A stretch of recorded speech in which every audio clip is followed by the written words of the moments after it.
अस्सलाम वालेकुम रहमतुल्लाहि व बरकातुहू। स्टूडेंट्स, आज के लेक्चर में हम क्लास 10 बायोलॉजी का लेक्चर नंबर 2 स्टार्ट करने जा रहे हैं और इसके अंदर ह्यूमन डाइजेस्टिव सिस्टम को हमने आज से स्टार्ट करना है। और इसके अंदर जो हमारा पहला टॉपिक है वो डाइजेशन इन ओरल कैविटी है। इस लेक्चर को एंड तक सुनने के बाद जो है वो इस बात की गारंटी दी जाती है कि आपको एक कम्प्रिहेंसिव अप्रोच मिल जाएगी इस टॉपिक के ऊपर और आपको सब समझ आ जाएगा कि आखिर कौन कौन से प्रोसेसेस इन्वॉल्व होते हैं ह्यूमन डाइजेस्टिव सिस्टम के अंदर, ओरल कैविटी में डाइजेशन के अंदर। इसके साथ कुछ आपको ऐसी ट्रिक्स भी दूंगी मैं आपको कि आपने ऐसे क्या तरीके अपनाने हैं पढ़ने के बायोलॉजी को जो टॉपर्स अपनाते हैं और वो एट दी एंड जो है वो अच्छे तरीके से अपना परफॉर्म करते हैं और उनके नंबर भी इतने ज़्यादा आ जाते हैं। तो स्टार्ट करते हैं। बिस्मिल्लाहिर्रहमानिर्रहीम। हमारे पास जो ह्यूमन डाइजेस्टिव सिस्टम है, मैं सबसे पहले इसका आज तारुफ करवाऊँ तो डाइजेस्टिव सिस्टम हमारा जो है वो ट्यूबुलर है। आपको पता होगा कि जब भी किसी सिस्टम के अंदर दो ओपनिंग्स होती हैं, यानी कि एक स्टार्ट पे और एक एंड पे हो, वो एक ट्यूबुलर बन जाता है, यानी कि वो एक ट्यूब सी बन जाती है। कोई भी चीज़ चले आप ले लें। इसी तरीके से ह्यूमन डाइजेस्टिव सिस्टम जब वो माउथ से स्टार्ट होकर एनएस पे ख़त्म होता है, माउथ से एनएस तक इसकी दो ओपनिंग्स हैं, इसलिए हम इसको ट्यूबुलर डाइजेस्टिव सिस्टम कहते हैं। इसको हम कुछ और नाम भी देते हैं, जैसे कि हमारे पास नंबर 1 पे जो वो गट है, नंबर 2 पे हमारे पास जो वो जेस्ट्रो इंटेस्टाइनल ट्रैक है और इस तरीके से और भी काफ़ी नाम दिए जाते हैं। खैर, तो हमारे पास जो है वो इस डाइजेशन के अंदर कुछ ग्लैंड्स होते हैं जो कि इस चीज़ के अंदर हेल्प करते हैं। जैसे मेरे पास जो है वो सलेवरी ग्लैंड्स जो कि सैलिवा से ओरल कैविटी के डाइजेशन के अंदर हेल्प करते हैं। लीवर या पैंक्रियाज हैं तो वो लिपिड्स की डाइजेशन के लिए हेल्प करते हैं और भी काफ़ी सारे जो स्ट्रक्चर्स हैं एसोसिएट होते हैं इस डाइजेस्टिव सिस्टम के साथ, जो कि थ्रू आउट हेल्प कर रहे होते हैं डाइजेशन के लिए। आज से हम बाकायदा तौर पर स्टार्ट करते हैं डाइजेशन इन ओरल कैविटी। तो इसके अंदर 4 बेसिक स्टेप्स हैं। सबसे पहला स्टेप है मेरे पास सिलेक्शन ऑफ फूड, जिसके अंदर हमने फ़ूड की सिलेक्शन करनी है, यानी कि जो फूड हमने खाना है पहले उसको माउथ के अंदर ले जाकर उसकी अच्छे तरीके से सिलेक्शन हम करेंगे कि ये खाने के काबिल है, कि ये इस काबिल है कि इसको निगला जा सके, फर्दर प्रोसेस के लिए इसको आगे भेजा जाए। सेकेंड में मेरे पास है मैस्टिकेशन एंड चीविंग। इसके अंदर जो है वो हम खाने को चबाते हैं, इस प्रोसेस को देखेंगे। उसके बाद मेरे पास लुब्रिकेशन है कि हम किस तरीके से फूड को लुब्रिकेट करते हैं, आगे हम देखेंगे। और फोर्थ में मेरे पास पार्शियल डाइजेशन है। ये एक बहुत इंपॉर्टेंट कॉन्सेप्ट है, इस पूरे लेक्चर की जान समझ लें कि पार्शियल डाइजेशन के अंदर है। चलिए आज हम स्टार्ट करते हैं। पहला मेरे पास आ गया है सिलेक्शन ऑफ फूड। सबसे पहले जो फूड हम खाते हैं वो जो है वो हमारे सबसे पहले माउथ के अंदर जाता है और हमारे जो टेस्ट बर्ड्स हैं वो इस चीज़ को जो है वो टेस्ट करते हैं। जैसे मैंने आपको यहाँ पे डायग्राम भी प्रोवाइड किया जिसके अंदर आप देख सकते हैं कि सौ टेस्ट होता है हमारे फूड के अंदर, वो यह यहाँ पे उनको टेस्ट करने के लिए जो टेस्ट बर्ड्स होते हैं वो होते हैं। बिटर टेस्ट जो होता है, जो कड़वा सा होता है, उसको जो है वो यहाँ पे हमारे टेस्ट बर्ड्स देखते हैं। और स्वीट को यहाँ पर, और जो साल्टी फूड होता है वो हमारी टंग के थोड़ी नीचे करके टेस्ट बर्ड्स होते हैं, जिसको वो जो है वो डील करते हैं और टेस्ट हमें इन टेस्ट बर्ड्स की वजह से महसूस होते हैं। यानी स्पेसिफिक टेस्ट बर्ड्स होते हैं जो कि स्पेसिफिक फूड के अंदर टेस्ट को हमारे पास इंडिकेट कर रहे होते हैं। और आपको एक इंटरेस्टिंग बात बताऊँ, जो हमारी ज़बान के अंदर टेस्ट बर्ड्स होते हैं वो सिर्फ 10 दिन तक ही रहते हैं, फिर नहीं आ जाते हैं। कितनी इंटरेस्टिंग बात है। जब मैंने इसको पहली दफ़ा पढ़ा था तो मुझे बहुत इंटरेस्टिंग लगी थी और मुझे झूठ भी लगा था, लेकिन मैंने इसके ऊपर जब सर्च की तो मुझे पता चला कि ये बात सच है। ओके स्टूडेंट्स, तो जो फूड हमने खाया है उसको हमने चेक करना है। उसको सेंसेस होती हैं, जैसे हमारे पास जो वो ज़बान हमारी हेल्प कर रही है, उसके बाद उसको सूंघने के लिए हमारा नोज़ भी हेल्प करता है। फॉर एग्जांपल अगर एक खाना है तो वो बहुत जो है वो मज़े का है और दिखने में लग रहा है, सपोज बिरयानी है, जब हमने उसको अपने पास लाया और हमने उसको टेस्ट किया तो हमें पता चला कि ये बहुत साल्टी है, इसके अंदर नमक बहुत ज़्यादा है। तो इसमें मेरे जो टंग के थोड़े से नीचे वाले टेस्ट बर्ड्स उन्होंने मेरी हेल्प की। और फिर जब हम इस फूड को रिजेक्ट भी कर सकते हैं, यानी हम उस तरीके से नहीं खाएंगे, ठीक है, हम उसको रिजेक्ट, या अगर कोई हमारे माउथ के अंदर कोई हार्ड सब्जेक्ट आ जाता है तो हम उसको भी रिजेक्ट कर देंगे, फूड हम निवाला जो उसको निकाल देंगे।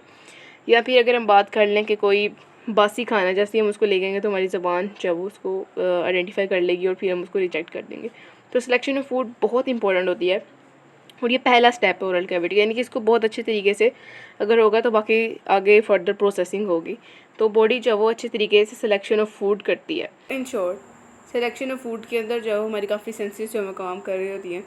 टेस्ट बर्ड्स का मैंने आपको बता दिया। सेकेंडली हम स्मेल करके भी, ये पॉइंट रह गया तो उसको देख लेते हैं। स्मेल करके भी हम चीज़ों को देख लेते हैं कि सूंघ के भी उनके टेस्ट का आइडिया लगा लेते हैं, बासी है या जो भी है वो भी हम पता कर लेते हैं।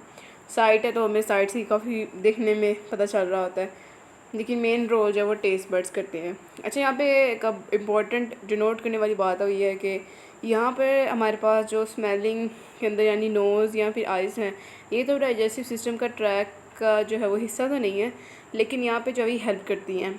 तो कुछ स्ट्रक्चर होते हैं एसोसिएटेड जो के साथ हेल्प कर रहे होते हैं।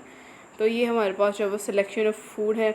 उसके बाद नेक्स्ट मेरे पास आ जाता है चीविंग एंड मेस्टिकेशन, यानी कि इसके अंदर चीविंग का मतलब है चबाना, ग्राइंडिंग भी इसको हम कहते हैं, एक ही लफ्ज़ के नाम है। इसको चीविंग भी कहते हैं, मेस्टिकेशन और ग्राइंडिंग एक ही लफ्ज़ की, एक ही चीज़ की जो वो तीनों शक्लें।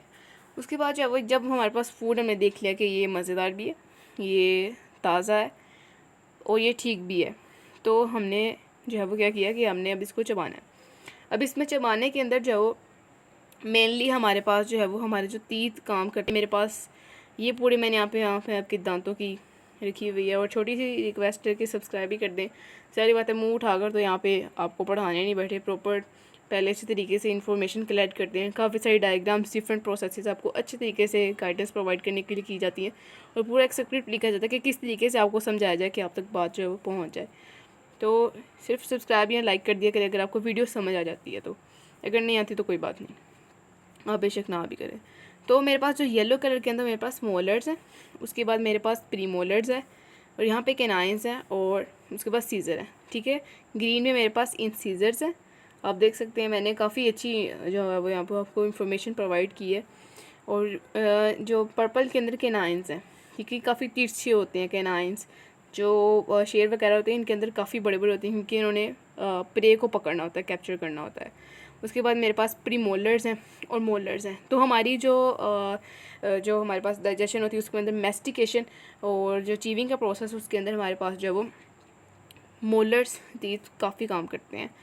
ठीक है, पीछे वो जो दाढ़ें होती हैं वो हमारे काफ़ी साथ दे रही होती हैं। स्टूडेंट्स, तो चीविंग एंड मेस्टिकेशन के अंदर मैं देखा कि हमारे कौन कौन से दांत जो है वो काम कर रहे होते हैं। इसके साथ साथ हमारी जो ज़बान होती है ना वो भी बहुत हेल्प कर रही होती है, यानी कि वो फूड को दरमियान रखती है। आपकी बुक के साइड ब्लॉक के अंदर ये बात वाज़ेह तौर पर लिखी हुई कि हमारी जो ज़बान है वो फूड को दरमियान में ही रखती है। तो यहाँ पे हमने देख लिया कि हमारे पास जो मोलर्स हैं वो मेन काम ये कर रहे होते हैं और ज़बान जब वो रखी होती है और ज़बान जब वो दांतों के नीचे फेंक भी रही होती है दाएँ से बाएँ। ठीक होगा, इसीलिए कहा जाता है कि खाने के वक्त जो वो बोलना नहीं है। ठीक है, हो सकता है कि वो पॉसिबिलिटी है कि ज़बान जो है ना दांतों के नीचे आ जाए, तो एहतियात कीजिए। अचीविंग का जो इम्पोर्टेंट एडवांटेज जो है वो ये है कि जो फूड है उसके जब स्मॉल पार्टिकल्स हो जाएंगे, जब छोटे छोटे पार्टिकल्स के अंदर वो कन्वर्ट हो जाएगा, तो एक तो लार्ज सरफेस एरिया बन जाएगा और लार्ज सरफेस एरिया के ऊपर एंजाइम जो है ईजीली जो अपना एक्शन करते हैं। अब स्मॉल पार्टिकल्स और लार्ज सरफेस एरिया, इस बात को मैंने हाईलाइट किया क्योंकि ये बात समझने वाली अक्सर बच्चों को समझ नहीं आती कि किस तरीके से जो वो लार्ज सरफेस एरिया बन जाता है, तो हम उस चीज़ को देख लेते हैं। ठीक है, और मान लीजिए कि मेरे पास जो है वो ये एक नवाला है रोटी का। ठीक है, सपोज़ कीजिए। अब इस नवाले को जब मैं अपने माउथ के अंदर लेके गई, मैंने इस तरीके से इसको प्लेस किया और मेरे जो मोलर दांतों हैं उन्होंने इसको जो वो अच्छे तरीके से चबाया और उसको छोटे छोटे पीसीस के अंदर कन्वर्ट किया। तो ये जब छोटे छोटे पीसीस के अंदर कन्वर्ट हो गया, ठीक है, ये छोटे छोटे फिगर्स जो हैं वो समझ ली कि ये रोटी के जो उस नवाले के टुकड़े हैं।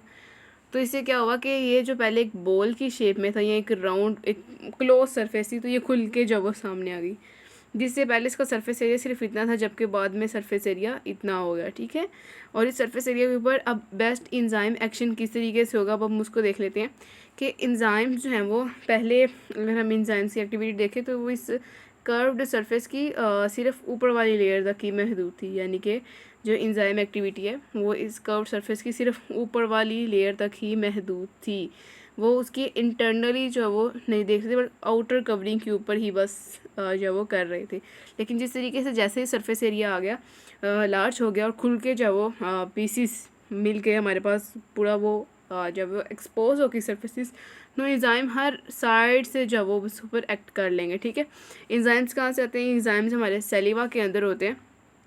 जिनसे जो है वो हमारे एक तो फूड के अंदर जो बैक्टीरिया वगैरह होते हैं वो भी डेड हो जाते हैं, और जो फूड है उसकी जो है वो पार्शल डाइजेशन भी हो जाती है, यानी कि फ़ूड के अंदर जो बड़े बड़े शुगर के मालिक्यूल्स होते हैं वो भी कैंसिल आउट हो जाते हैं, वो छोटे मालिक्यूल्स के अंदर बन जाते हैं। अब इसी से ही हमारा नेक्स्ट पॉइंट जो है वो, तो स्टूडेंट्स लुब्रिकेशन को हमने देखना है कि लुब्रिकेशन क्या होता है। तो हमने यहाँ पे देखा था कि जो स्मॉल सर्फ पार्टिकल्स हैं वो लार्ज सरफेस एरिया के अंदर, जब स्मॉल पार्टिकल्स हैं उनका लार्ज सरफेस एरिया होगा, और बेस्ट एंजाइम एक्शन जो है वो लार्ज सरफेस एरिया के ऊपर होगा, जिससे जो है वो हमारे पास एंजाइम अच्छे से हर डायरेक्शन के अंदर फूड पार्टिकल्स के ऊपर काम करेंगे, और अल्टीमेटली हमारे पास जो है वो जो शुगर के बड़े बड़े मॉलिक्यूल्स हैं वो छोटे मॉलिक्यूल्स के अंदर कन्वर्ट हो जाएंगे। उसी टॉपिक से रिलेटेड हमारे पास लुब्रिकेशन है। लुब्रिकेशन के अंदर हमने जो फूड खाई है उसके साथ साथ सलीवा भी ऐड करना है, ताकि फूड जो है वो एक तो मॉइस्ट हो जाए, क्योंकि जब हमने इसको ईसोफेगस के अंदर भेजना है अपने माउथ कैविटी से, तो फ्रिक्शन ना ऐड हो, क्योंकि हमारी ईसोफेगस जो है वो एक पाइप की सूरत में है, एक ट्यूब सी है, तो उसके अंदर जैसे ही फूड पार्टिकल एंटर्स होंगे तो हो सकता है कि उसकी वाल से फ्रिक्शन की वजह से फूड को नीचे भेजना थोड़ा मुश्किल हो जाए।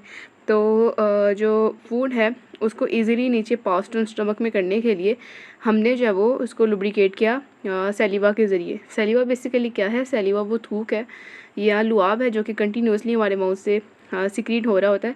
ये कहा जाता है कि अगर सलीवा ना हो तो हमारे जो दांत हैं वो ज़्यादा दिन तक सर्वाइव नहीं कर पाई और उनमें एक बदबू फैल जाए, क्योंकि मैंने आपको भी बताया कि सलीवा के अंदर जो है वो जो एंजाइम्स होते हैं, और सलीवा का एक फंक्शन जो है वो एंटी माइक्रोबियल भी होता है कि वो माइक्रो ऑर्गेनिजम्स को किल करता है। तो इसकी वजह से बैक्टीरियल एक्शंस की वजह से हमारे दांत ख़राब भी हो सकते हैं, लेकिन सलीवा की वजह से जो कि कंटिन्यूसली सिक्रीट हो रहा होता है थोड़ा थोड़ा, तो वो जो है वो हमारे दांत सेफ रहते हैं। बहरहाल हम सलीवा की अगर बात करें तो सलीवा जो है वो सिक्रीट होता है from the salivary glands. सलीवा is secreted from the salivary glands. 3 तरह के मेरे पास जो है वो सलेवरी ग्लैंड्स हैं। सबसे पहले मेरे पास सबलिंगुअल ग्लैंड है, सबमेंडिबुलर, एंड थर्ड पे पैराटॉइड। जो पैराटॉइड ग्लैंड है ये थोड़ा सा बड़ा है, जैसे आप डायग्राम में इसको देख भी सकते हैं कि ये जो ग्लैंड है ये थोड़ा सा बड़ा है। अच्छा, अब इनकी लोकेशन की देखें तो ये जो ग्लैंड है सबलिंगुअल ग्लैंड, ये बिहाइंड द टंग होते हैं, ठीक है। अब मैं आपको बताती हूँ, इनके नेम से ही आपको इनकी लोकेशन का आइडिया हो जाएगा, ठीक है। जैसे मेरे पास जो है वो ये है सबलिंगुअल, ठीक है। तो लिंगुअल का लफ्ज़ी मतलब ही ज़बान होता है, लिंगुअल का मतलब होता है ज़बान, ठीक है। लिंगुअल का मतलब ज़बान होता है, और सब का मतलब होता है बिहाइंड, यानी कि ये जो ग्लैंड है ये ज़बान के नीचे है, ठीक हो गया। और ये जो ग्लैंड्स हैं ये पेयर्स की शक्ल में होते हैं, यानी कि दो दो का पेयर है ये, लेकिन डायग्राम में आसानी के लिए एक ही दिखाया गया, लेकिन ये दो दो का पेयर होता है, ठीक हो गया। सेकेंडली अगर मैं बात कर लूँ यहाँ पर अब पैराटॉइड ग्लैंड की, तो मेरे पास सॉरी सब मैंडिबुलर, तो ये नीचे वाले जास के नीचे होता है, ठीक है। मैंडिबुलर, सबसे पहले आपको मैंडिबुलर का मतलब बताती हूँ। मैंडिबल कहते हैं जा को, जो हमारा लोअर जा है। ऊपर वाले जा को हम मैक्सिला कहते हैं और नीचे वाले जा को मैंडिबुलर कहते हैं, मैंडिबल कहते हैं। तो सब मैंडिबुलर सबका मतलब नीचे, मैंडिबुलर का मतलब ये नीचे वाले जा, यानी कि बिहाइंड द लोअर जा, ये दो पेयर हमारे पास यहाँ पर होते हैं, ओके हो गया। और थर्ड पे पैराटॉइड है, तो इन फ्रंट ऑफ द ईयर जो है वो पैराटॉइड ग्लैंड आपको नज़र भी आ रहा है, ठीक है। तो सबलिंगुअल क्या है? सबलिंगुअल ग्लैंड क्या है? It is basically behind the tongue.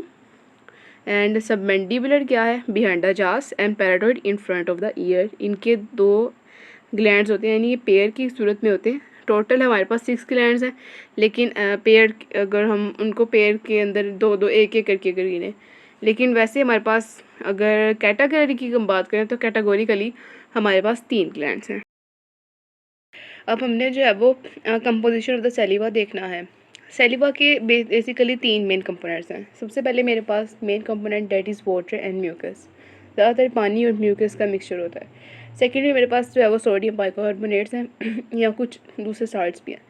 And third में मेरे पास टायरिन एंजाइम, ये जिसे हम स्लेवरी अमाइलेज भी कहते हैं। स्टूडेंट्स, हमारे पास अब वन बाय वन करके इनकी फंक्शनिंग को हम देख लेते हैं। सबसे पहले वाटर और म्यूकस का काम किया कि उन्होंने फूड को जब क्या करना है कि थोड़ा स्लिपरी बनाना है, उसको थोड़ा स्लाइमी सा बनाना है ताकि वो एकदम मॉइस्ट हो जाए। एक तो और इसके आगे से दो फ़ायदे हैं। सबसे पहला फ़ायदा तो ये है कि एक तो हमारे पास जो फूड है वो ईज़िली चबाने में आसानी हो जाएगी, और सेकेंडली मेरे पास क्या है कि जो फूड है हमारे पास है उसको क्या है कि वो इजीली इसी फिगर से पास ऑन कर जाएगा। यानी कि चबाने में आसानी किस तरीके से, अब हमने इस चीज़ को नोटिस करना है कि जैसे जो हमारे पास जो फूड है, अगर हम उसको सूखी रोटी को खाने की कोशिश करें तो वो थोड़ी सी मुश्किल हो जाएगी खानी। लेकिन अगर इसी तरीके से अगर हम उसको सुरीत में या शोरबे के अंदर जो है वो उसको डाल के खाएँ तो वो काफ़ी नरम भी हो जाती है और फिर उसको खाना भी आसान हो जाता है। ठीक हो गया। उसके बाद जो है वो सेकेंड मेरे पास सोडियम बाइकार्बोनेट, इनका मेन काम जो है पीएच को मेंटेन करना होता है, और इनका एंटी माइक्रोबियल फंक्शन एक्शन भी होता है, जो मैंने आपको बताया था सलीवा के अंदर होता है, वो इसी वजह से होता है। लेकिन मेन काम जो है इनका पीएच ऑफ द फूड को मेंटेन करना है। उसके बाद थर्ड पे जो मेरे पास जो है वो टाइलिन एंजाइम है, सलाइवरी माइलेज है। तो इसको थोड़ा सा समझना जो वो ज़रूरी है, क्योंकि अब लास्ट स्टेज जो इस लेक्चर की वो हमारे पास पार्शियल डाइजेशन है, तो उसको हमें डिस्कस करना है। अच्छा, स्लैबरी माइलेज का बेसिकली क्या काम होता है कि उसने क्या करवाना है, उसने करवानी है जी हमारे पास जो कार्बोहाइड्रेट्स के बड़े बड़े मॉलिक्यूल हैं उनको तोड़ के छोटे छोटे मॉलिक्यूल्स के अंदर जब वो करवाना है, उनकी क्या करवानी कि ब्रेक डाउन करवानी है। जैसे मेरे पास बड़े बड़े मॉलिक्यूल्स के अंदर पॉलीसैकेराइड आ जाता है या फिर डाइसैकेराइड्स आ जाता है। अब केमिस्ट्री के अंदर आप इंशाल्लाह इसको गौर से पढ़ लेंगे कि जब शुगर का एक मॉलिक्यूल यानी कार्बोहाइड्रेट जिसको हम शुगर भी बोलते हैं उसका एक मॉलिक्यूल मिले तो उसे हम जो है वो मोनोसेक्राइड कहते हैं, और जब दो मिल जाएं तो डाई हो जाता है। लेकिन जब काफ़ी सारे मिल जाएं थाउजेंड्स तक भी जा सकते हैं तो उसको हम पॉलीसेक्राइड्स कहते हैं। तो पॉलीसेक्राइड्स और डाइसेक्राइड्स को जब वो ब्रेकडाउन करवा के मोनोसेक्राइड के अंदर ले जाना मेन फंक्शन है हमारे सलाइवरी अमाइलेज का, जिसे हम टाइलिन एंजाइम बोलते हैं। अच्छा, इसको हम सलाइवरी अमाइलेज क्यों बोलते हैं, क्योंकि सलाइवरी अमाइलेज एंजाइम जो है वो अमाइलेज एक एंजाइम जो है वो हमारे और डाइजेस्टिव ट्रैक्ट से भी रिलीज़ होता है। तो इसको क्योंकि ये सैलिवा से रिलेटेड है तो इसको हमने सलाइवरी अमाइलेज कहा, और अमाइलेज की कन्फ्यूजन ख़त्म करने के लिए इसका दूसरा नाम जो है वो टाइलिन एंजाइम है। ठीक हो गया। अब हम जो है ना, अच्छा, तो सलाइवरी अमाइलेज के अंदर और सलाइवरी अमाइलेज का मेन जो एक फंक्शन है वो ये है कि जो हमारे पास स्टार्च जो कि मेनली हमारी फूड के अंदर प्रेजेंट होता है, स्टार्च और पॉलीसेक्राइड जो कि काफ़ी सारे यूनिट्स ऑफ मोनोसेक्राइड से मिलकर बना है उसको, और जो डाइसेक्राइड है जो कि सिर्फ दो यूनिट्स ऑफ मोनोसेक्राइड से मिलकर बना है, तो उसको जो है वो ब्रेक डाउन कर देना है हमने सिंपलेस्ट शुगर के अंदर, यानी मोनोसेक्राइड जो कि बहुत सिंपलेस्ट शुगर होती हैं। तो जब हमने यहाँ तक अपनी जो फूड है उसके अंदर सेलिवा भी ऐड कर लिया और वो मॉइस्ट भी हो जाए, तो अब जो है वो ये जो फूड है वो एक बोलस कहलाएगी। और स्टूडेंट्स, बोलस के लिए आप 3S स्ट्रेटजी भी अपना सकते हैं, स्मॉल, स्फेरिकल एंड स्लिपरी। तो हमने देखने के जो कंपोनेंट्स और सेलिवा के अंदर वाटर और म्यूकस और सोडियम बाइकार्बोनेट थे वो डाइजेशन के अंदर हेल्प कर रहे थे, लेकिन जो असल डाइजेशन का काम था वो सलाइवरी अमाइलेज का था, और उसका काम क्या था कि उसने डाइजेशन ऑफ कार्बोहाइड्रेट्स करवानी थी। तो यहाँ तक हमने देखा कि अभी तक जो है वो कोई प्रोटीन की डाइजेशन स्टार्ट नहीं हुई है, ना ही कोई लिपिड की। इसका मतलब है कि सिर्फ कार्बोहाइड्रेट्स की डाइजेशन जो है वो ऑरल कैविटी के अंदर स्टार्ट हो जाती है, और इस प्रोसेस को ही हम पार्शियल डाइजेशन कहते हैं, क्योंकि अभी मुकम्मल तौर पर डाइजेशन नहीं हुई बल्कि कुछ हिस्सा जो है वो डाइजेशन का वो दूसरी तौर पर डाइजेशन नहीं। तो ये ओरल कैविटी का बहुत इंपॉर्टेंट कॉन्सेप्ट है कि ओरल कैविटी के अंदर जो है पार्शियल डाइजेशन होती है और डाइजेशन ऑफ कार्बोहाइड्रेट्स है वो ओरल कैविटी के अंदर हो जाती है। यहाँ तक आप लोग पहुँच ही गए हैं, तो सबसे पहले तो मैं आपको लोगों का थैंक यू करना चाहती हूँ कि आप लोगों ने मेरी वीडियो को जो वो पूरा देखा। और सेकेंडली जो है वो मैं आपको कुछ अप्रोच टिप्स बताऊँगी बायोलॉजी की, किस तरीके से आपने जो बायोलॉजी के अंदर मार्क्स को जो वो गेन करना है। तो टिप नंबर 1 मेरे पास ये है कि हमेशा आपने जब भी कोई भी टॉपिक आपने पढ़ना है तो उसमें बुक के अंदर उस टॉपिक से रिलेटेड जितनी भी डायग्राम्स हैं उसको अच्छे तरीके से नंबर 1 पे आपने साथ ही प्रैक्टिसाइज़ कर लेना है। जब आप पहली दफ़ा इस टॉपिक को पढ़ें तब भी आपने इस तरीके से प्रैक्टिसाइज़ कर लेना है। जैसे अगर मैं यहाँ पर आपको दिखाऊँ तो मैंने यहाँ पर आपको एक तो ये डायग्राम जो वो दिखाई थी जो कि काफ़ी अच्छी, आप इसको बना सकते हैं। इसका बनाने का तरीका क्या है कि आप जो है वो तीर्थ बना के जो है वो आप बता सकते हैं। सपोज़ के ओरल कैविटी के अंदर उनके मोलर टीथ ज़्यादा काम करते हैं, तो आप जो वो टीथ को जो वो रैंडमली बनाकर तो उसके ऊपर जो आप मोलर्स को जो वो हाईलाइट कर दें। ठीक है, ये डायग्राम आपकी बुक की है, इसको अपने अच्छे तरीके से पढ़ लेना है। अच्छा, तो ये लुब्रिकेशन के जो डायग्राम है ये भी काफ़ी जो वो इम्पोर्टेंट है, इसको भी आपने लास्ट में तौर पर अपनी कंसिडरेशन के लेके आना है और इसको अभी अच्छी तरीके से जो वो करना है। और यहाँ पर जो ये मैंने टंग वाली डायग्राम दी थी ये जो वो सिलेक्शन के अंदर आपने लास्ट में तौर पर बनानी है, क्योंकि टेस्ट बर्ड्स का जो लास्ट तौर पर जिक्र हुआ तो टेस्ट बर्ड्स के लिए डायग्राम काफ़ी ज़्यादा इंपॉर्टेंट रहेगी। तो स्टूडेंट्स पहला पॉइंट जो वो हमने क्लियर कर लिया कि अपने डायग्राम्स की लाजमी तौर पर जो वो बना लेंगे और अपने पेपर के अंदर लाजमी तौर पर डायग्राम बनाने की कोशिश करें कि हर शॉर्ट क्वेश्चन के अंदर लॉन्ग क्वेश्चन के अंदर जो वो डायग्राम जो है लाजमी तौर पर छोटी बड़ी इंक्लूड किया करें।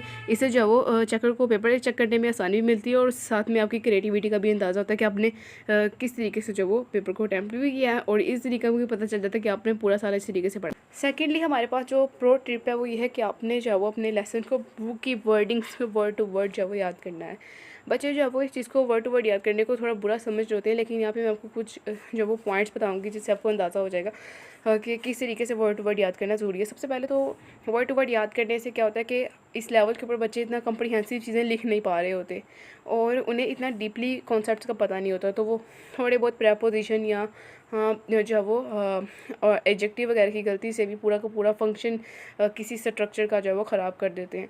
तो इसलिए उनको एडवाइस की जाती है कि वो वर्ड टू वर्ड याद करें। एक तो कम्प्रीहेंसिव लिखा जाता है, बहुत अच्छा लिखा जाता है क्योंकि बुक में बहुत अच्छा लिखा हुआ है, एडसेंट मिल जाता है। और सेकेंडली हमारे पास जो है वो वर्ड टू वर्ड याद करने का ये पॉइंट मिल जाता है कि हमारे पास जब भी आप उसको पेपर करने बैठेंगे तो आपने क्योंकि वो सेम सेट ऑफ वर्ड्स जो वो अपने माइंड के अंदर मेमोराइज़ करके रखे होंगे, तो वो आप जो वो आपको अच्छा आउटपुट मिलेगा, आप जल्दी जल्दी उनको लिखने की, इस तरीके से आपको जो वो टाइम भी मिल जाएगा एक्स्ट्रा डायग्राम्स बनाने में और प्रेजेंटेशन करने के अंदर, क्योंकि बायोलॉजी के पेपर थोड़ा लेंथी होता है और बच्चों को थोड़ी प्रॉब्लम क्रिएट होती है। ठीक हो गया। तो ये दो मेन हमारे पास टिप्स एंड ट्रिक्स होती हैं जो कि हम यूजुअली बच्चों को देते हैं और अपने स्टूडेंट्स को मैंने भी दी और यही ट्रिक्स जो है वो मैंने अपनी उसके अंदर भी इस्तेमाल की, अपने 9th क्लास के अंदर, 10th क्लास के अंदर और इंटरमीडिएट के अंदर भी इस्तेमाल की। अल्हम्दुलिल्लाह से मैंने लीडिंग मार्क्स अपने बायोलॉजी के अंदर गेन किए। और एक बात हमेशा याद रखिए कि जब भी आपने बायोलॉजी को पढ़ना है तो कॉन्सेप्ट्स और वर्ड टू वर्ड को साथ लेके चलना है, तब भी जाके आपकी जब वो कामयाबी मिलेगी। अपना बहुत सारा ख्याल रखिएगा और मुझे दुआ में ज़रूर याद रखिएगा।